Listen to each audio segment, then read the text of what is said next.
Հարցը հնչեց արդեն, ինչ է տեղի ունեցել մարտի 1-ին և ինչու։ Սա սովորական, թեկուզ և ծանր, թեկուզ և մասշտաբային, բայց սա սովորական հանցագործություն չէր, եթե սրա տակից հանում ենք քաղաքականությունը։ Ինչու դա տեղի ունեցավ։ Որովհետև Հայաստանը որպես պետություն զավթվել էր կազմակերպված քրեական խմբավորման կողմից և պետությունը վերածվել էր հանցագործությունների գործիքի, սերիական հանցագործությունների գործիքի, որոնցից մեկն էլ այո մարտի 1-ն էր։ Մարտի 1-ը միայն սպանություններ չեն, այլև հարյուրավոր վիրավորվածներ, հազարավոր բռնաճնշումների ենթարկվածներ։ Մարտի 1-ը նաև բռնաբարված Աղվան Հովսեփյանի կողմից հավաքական իրավաբանությունն է Հայաստանում, այլանդակված մինչև հիմա, որ դատաիրավական ռեֆորմը իշխանությունը գցել է ոտին, և արդյունքում մենք ստանում ենք այլանդակ որոշումներ դատարաններում։ Այս վնասը Հայաստանում դեռ հաղթահարված չէ։ Որն է չափանիշը, որ մենք պետք է համարենք, որ սեպտեմբերի 18-ի դատավճիռն իրականացված է, առանց դրա շատ հստակ քաղաքական մասի, իրավաքաղաքական մասի, մենք չենք կարող արձանագրել, որ դատավճիռը կատարված է Հայաստանի Հանրապետության կողմից։ Նախ և առաջ այս դատավճիռը հիմք է քաղաքական լուստրացիայի համար։ Մարդկանց սպանել է պետությունը, ըստ այս դատավճիռի։ Պետությունն ունեցել է իշխանություն, իշխանությունը ունեցել է գլուխ և ունեցել է քաղաքական ֆասադ, հանձինս կուսակցությունների ՀՀԿ, ԲՀԿ դաշնակցություն, որոնց ներկայացուցիչները թող ներող լինեն ներկաները, ահա այստեղ նստած իշխանությունը իրենց կոչում է մեր հարգելի ընդդիմադիր գործընկերներ, 4 բառն էլ սուտ է, մերը չեն, հարգելի չեն, ընդդիմադիր չեն, այլ պետության թշնամիներ և գործընկեր էլ չեն։ Տարեք գցեք։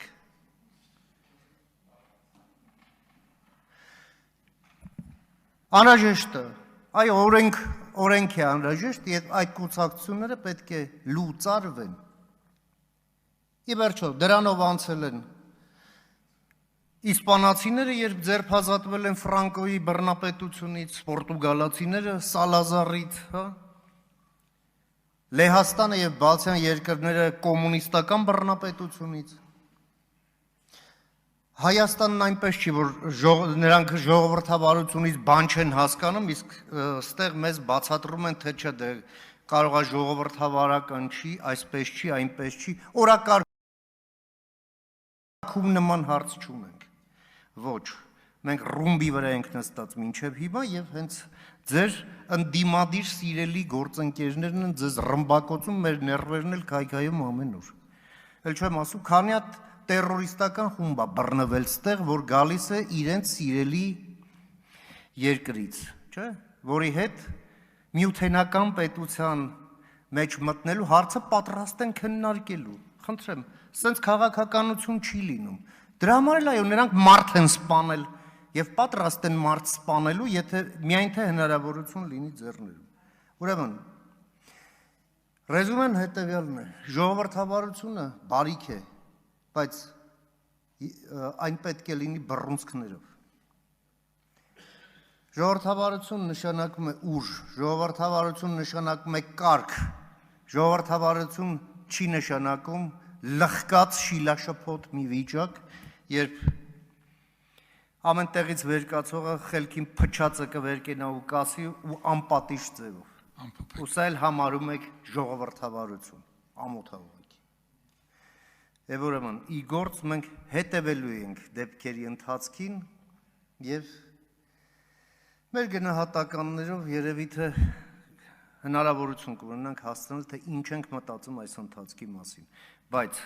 մարտի 1-ի էջը փակելը բոլորիս պատվի հարցն է, քաղաքացիների, պետության, իրավապահ մարմինների, մարմնի Եվ դրանք միայն կարող է իրականացնել համադրությամբ ներքին գործերի նախարարությունը, այն գործառույթները, որոնք չէր կարող պաշտպանության նախարարությունը իրականացնել, որովհետև համադրության եւ նախկին խմբագրումը եւ ներկա խմբագրումը, ինչպես պարոն Քոչարյանը նշեց, արգելում էր բանակի ներգրավում քաղաքական գործընթացներում, բայց կրկին այդ աղերսները կար, տեսանելի էր, որ եւ վերջո նաեւ այս քննված գործից եւ դրա ծավալներից, դրա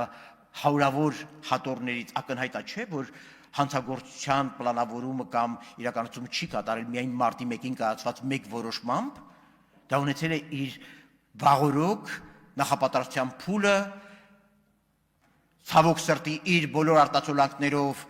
եւ Լեռնային Ղարաբաղում եւ Հայաստանի Հանրապետության զինված ուժերի այս ստորաբաժանումներում հոգեբանորեն կայուն այդ մարդկանց հավաքագրելու եւ Հայաստանի ժողովրդավարություն պահանջող ցուցարարների, խաղաղ ցուցարարների դեմ օգտագործելու առումով։ Ակնհայտ չէ, որ մարտի 1-ի հանցագործությունը